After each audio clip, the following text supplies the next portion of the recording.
रतन टाटा वो नाम जो ये तय करता है कि भारत की आर्थिक प्रगति में अगर किसी एक शख्स का बिना राजनीतिक सहयोग के अगर कोई बड़ा हिस्सा हो सकता है तो उसका नाम रतन टाटा ही हो सकता है। और इसीलिए रतन उनका नाम उनके नाम को सार्थक करता हुआ भी दिखता है। बड़ी खबर ये कि रतन टाटा का 86 साल की उम्र में कल ब्रीच कैंडी अस्पताल में निधन हो गया। मुंबई के ब्रीच कैंडी अस्पताल में उन्होंने अंतिम सांस ली। सुबह 10 बजे से शाम 4 बजे तक अंतिम दर्शन आज लोग उनके कर सकते हैं। राजकीय सम्मान के साथ रतन टाटा की विदाई होगी। महाराष्ट्र में एक दिन का राजकीय शोक रखा गया है। रतन टाटा ने एक ऐसी लेगेसी को आगे बढ़ाया जहां पर ये मानना मुश्किल होता था कि भारत की आर्थिक प्रगति को पंख लगाए जा सकते हैं, और न केवल लगाए जा सकते हैं, एक ऐसा ग्रुप उभर कर आ सकता है जो भारत को आज के भारत में तब्दील करने की पूरी कुव्वत रखता है। टाटा ग्रुप, टाटा सन्स रतन टाटा के नेतृत्व में, उनके मार्गदर्शन में वहां तक पहुंचा जहां पर उसने देश को दुनिया में एक अलग पहचान दिलाकर सामने रख दी।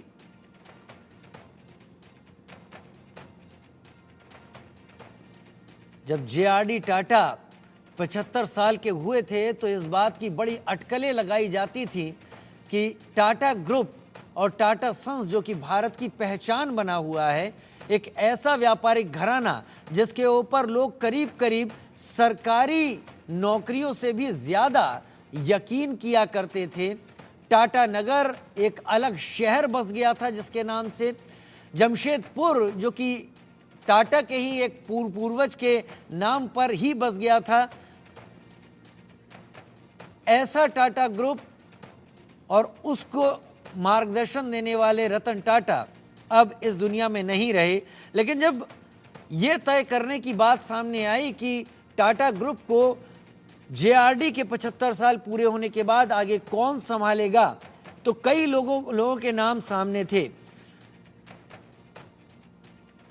जिसमें जेआरडी का नाना पालकीवाला का नाम था, शाहरुख साहबवाला का नाम था, एचएन सेठना का नाम था, रूसी मोदी का भी इसमें नाम था। लेकिन खुद यहाँ पर अगर रतन टाटा जैसे व्यक्तित्व की बात की जाए तो उन्होंने कभी ये नहीं सोचा था कि उनका नाम भी इस जिम्मेदारी के लिए चुना जा सकता था। वो खुद सोचते थे कि रूसी मोदी या पालकीवाला में से कोई एक टाटा ग्रुप को आगे बढ़ाएगा, लेकिन बाद में उनके कंधों पर टाटा ग्रुप की जिम्मेदारी रख दी गई और उन्होंने टाटा ग्रुप की जिम्मेदारी को निभाया भी बहुत अच्छी तरीके से। एक लंबे समय तक विदेशों में काम करने के बाद जब रतन टाटा भारत वापस लौट कर आए थे तो जेआरडी टाटा ने रतन टाटा को परखने के लिए उनको बीमार कंपनियों का जिम्मा दे दिया था, जिसमें सेंट्रल इंडिया मिल्स और नेल्को नाम की कंपनी थी। लेकिन जब इन कंपनियों की काया पलट हो गई तब उसके बाद टाटा इंडस्ट्रीज का 1981 में रतन टाटा को प्रमुख बना दिया गया था। और ये इसलिए बनाया गया कि इन कंपनियों में रतन टाटा का प्रदर्शन वाकई बहुत बहुत बहुत एक प्रतीक की तरह था।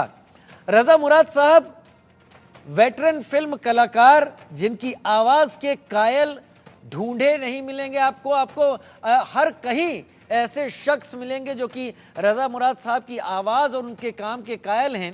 रजा मुराद साहब, रतन टाटा का जाना जाहिर सी बात है हम सब के लिए इनको ऑबिचुरी देना बहुत आसान है, लेकिन एक एरा थे रतन टाटा।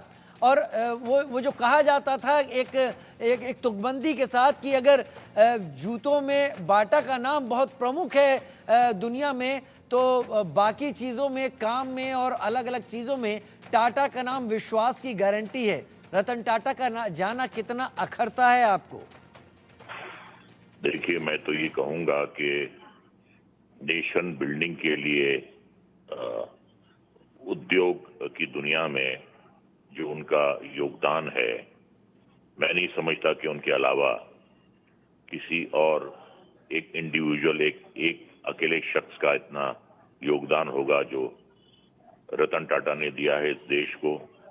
देश की उन्नति के लिए, देश की तरक्की के लिए, और उसके अलावा जो उनकी इंडस्ट्रीज खुली तो लाखों लोगों को रोजगार मिला, उनके परिवार को रोजगार मिला।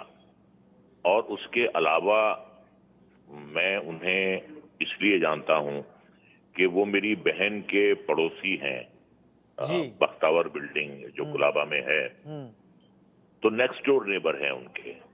तो अक्सर मैं उनको देखता था अपने अपने पेट डॉग्स के साथ, वो नीचे जाते थे गार्डन में, उनके साथ चहलकदमी करते थे। तो बहुत सिंपल आदमी थे। हमेशा मैंने उनको टी शर्ट और शॉर्ट्स में देखा। वो एक ऐसे अरबपति थे जिन्होंने कभी अपनी दौलत का गलत मुजाहिरा नहीं किया। सही। उन्होंने बहुत कुछ किया, लेकिन जितना कुछ किया उतनी ही सादगी से वो रहते थे।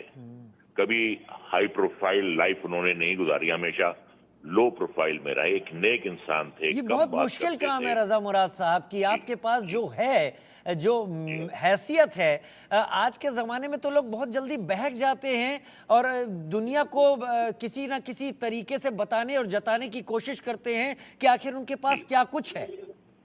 देखिए, इस पर मैं एक शेर सुनाऊंगा आपको जी। कि कह रहा है मौज दरिया से समंदर का सुकूत, वाह। कह रहा है मौज दरिया से समंदर का सुकूत, जिसमें जितना ज़र्फ है उतना ही वो खामोश है। वाह। ये जो नौ दलितीय होते हैं जिनके पास आती है, वो दौलत उन्हें हजम होती नहीं है तो वो चलते रहते हैं। ये उनका किरदार नहीं था, वो खानदानी थे, वो खानदानी रईस थे। और बहुत सी जो सिख उनकी इंडस्ट्रीज थी, जब इन्होंने हाथ डाला तो वो भी जो हैं कमाल करने लगी, जी। खूब चलने लगी। तो ऐसे शख्स थे। और 86 साल एक बड़ी अच्छी उम्र होती है। जी। तो भरपूर जिंदगी जी उन्होंने, अपने हिसाब से जी, लो प्रोफाइल जिंदगी जी उन्होंने। और जाना तो साफ सभी को है जी। अफसोस यकीनन है उनके जाने का, लेकिन इसके साथ साथ अगर आप देखें कि जाते जाते वो क्या दे गया हमारे देश को, वो वाकई उन्हें भारत रत्न मिला हो या ना मिला हो, वो भारत के रत्न हैं अपने नाम की तरह। माँ बाप ने जो उनका नाम रखा था रतन, उस पर वो पूरे खरे उतरे हैं। मुझे तो किसी ने मैसेज भेजा रजा मुराद साहब, उन्होंने कहा कि मैं रतन टाटा को श्रद्धांजलि या नमन नहीं करना चाहूंगा। वो लार्जर देन पर्सनालिटी थे और उन्होंने जो कुछ भी किया वो हमेशा याद रखने के लिए लायक है। इस शख्स को अगर श्रद्धांजलि देकर हम हट जाते हैं तो हम बहुत छोटा काम करते हैं। ये शख्स बहुत बड़ा था, कहीं बड़ा था, शायद दायरों में बांधना मुश्किल है। रजा साहब। नहीं, वो यकीनन बहुत बड़ा था, लेकिन कभी उसने अपने बड़ेपन का जो है डिस्प्ले नहीं किया, मुजाहिरा नहीं किया। वो जितना बड़ा था उतना ही सादा इंसान था, सादा तबीयत इंसान था, जिसने पूरी जिंदगी जो है अपनी सादगी से गुजारी। यही उसका बड़ापन है। अच्छा, 1992 में इंडियन एयरलाइंस के जो कर्मचारी थे उनमें एक सर्वे कराया गया था रजा साहब, और आपकी इस पर मैं एनालिसिस चाहूँगा, क्योंकि आप जब बोलते हैं तो सुनने में बहुत अच्छा लगता है। ये कमेंट मैं आपको साथ में दे रहा हूँ। बात यह कि उसमें सर्वे में पूछा गया कर्मचारियों से कि वो कौन सा ऐसा ट्रैवलर है 1992 में जो सबसे ज़्यादा प्रभावित करता है। तो सबसे अधिक वोट रतन टाटा के नाम को मिले थे और ये कहते थे कि उनको बहुत कम चीनी के साथ एक ब्लैक कॉफ़ी की ज़रूरत होती थी और कई बार लोग गलत अमाउंट की कॉफ़ी चीनी मिला देते थे। तो ऐतराज़, नाराज़गी कभी नहीं करते थे वो। जी जी जी जी जी। देखिए, वो उर्दू में कहते हैं साहिबे किरदार। वो चरित्रवान थे, चरित्रवान। सही मानों में उन्हें हम चरित्रवान कह सकते हैं। और खूब दौलत कमाई, खूब देश को दिया उन्होंने, दोनों हाथों से दिया, देशवासियों को दिया, देश के उद्योग को दिया, देश की उन्नति, देश की तरक्की को दिया। लेकिन कभी उन्होंने उसका ढंडोरा नहीं पीटा, कभी उसका उन्होंने पब्लिक डिस्प्ले नहीं किया। ये उनकी बहुत बड़ी खास बात है और इसीलिए वो हमेशा जाने जाएंगे। तो जो वो करके चले गए हैं, दूसरा इंसान तो शायद 10 जन्म में भी नहीं कर सकता जितना एक जन्म में वो कर गए। तो हम उन्हें नमन करते हैं, उन्हें सलाम करते हैं और जो उनके अचीवमेंट्स हैं उनके आगे हम अपना सर झुकाते हैं, वो एक ही रतन है इस देश का। जी। शायद दूसरा ऐसा रतन हमें ना मिले। ना मिले, और मुझे तो अपनी जितना मेरा अनुभव है, मुझे लगता नहीं कि फिलहाल कोई रतन बनने की हैसियत में भी है। बहुत शुक्रिया आपका, आपने अपने दिल की इतनी बातें हमारे साथ साझा की, समय निकाला। रजा मुराद साहब, बहुत शुक्रिया आपका। तो लगातार लोगों के कमेंट आ रहे हैं, टीवी स्क्रीन पर आप देखते जा रहे होंगे। गौतम अडानी ने क्या कहा, भारत ने एक दिग्गज दूरदर्शी व्यक्ति को खोया है। प्रधानमंत्री ने कहा कि रतन टाटा एक विजनरी बिजनेस लीडर थे। केंद्रीय गृह मंत्री अमित शाह ने कहा कि जीवन राष्ट्र के विकास के लिए समर्पित रहा है उनका। राष्ट्रपति द्रौपदी मुर्मू, परोपकार और दान के लिए उनका योगदान अमूल्य है। बात सही है कि जितना दान फिलैंथ्रोपी रतन टाटा कर चुके हैं, अगर वो नहीं करते तो आज दुनिया में उनके नज़दीक कोई गेट्स या कोई बफे नहीं होता, क्योंकि उन्होंने लोगों के लिए अपनी कमाई संपत्ति दान करने में कभी भी लेश मात्र भी सोचा नहीं। आतिशी दिल्ली की मुख्यमंत्री, उन्होंने भी उनके कल्याण के कामों को आगे रखने की बात कही है। राहुल गांधी ने कहा कि दूरदर्शी व्यक्ति थे।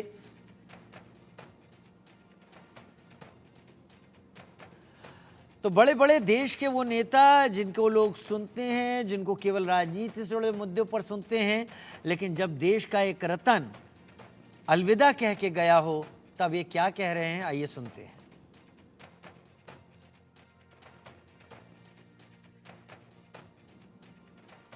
सबसे पहले तो मैं रतन टाटा जी को